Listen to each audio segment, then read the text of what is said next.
Dans les bureaux de vote de Berlin ce matin, les électeurs se pressent pour accomplir leurs devoirs citoyens. 61,5 millions d'Allemands sont invités à voter pour les élections législatives.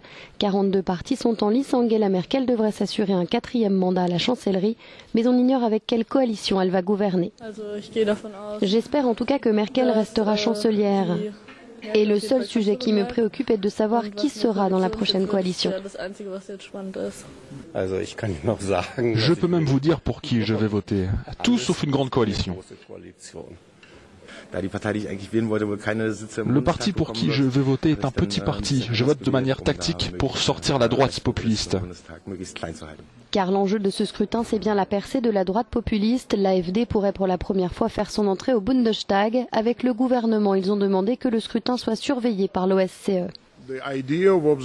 La décision d'observer les élections au Bundestag est de vérifier que tout le processus respecte les normes internationales et est en conformité avec les règles et les législations. Il y a des procédures. Nous regardons comment la commission électorale travaille et comment les gens viennent librement voter. Les électeurs ont jusqu'à 18 heures pour glisser leur bulletin dans l'urne. La réélection d'Angela Merkel semble acquise. La grande question est de savoir avec qui elle va gouverner. Une autre grande coalition, un retour des Noirs et Jaunes, ou pour la première fois une coalition avec les libéraux et les écologistes.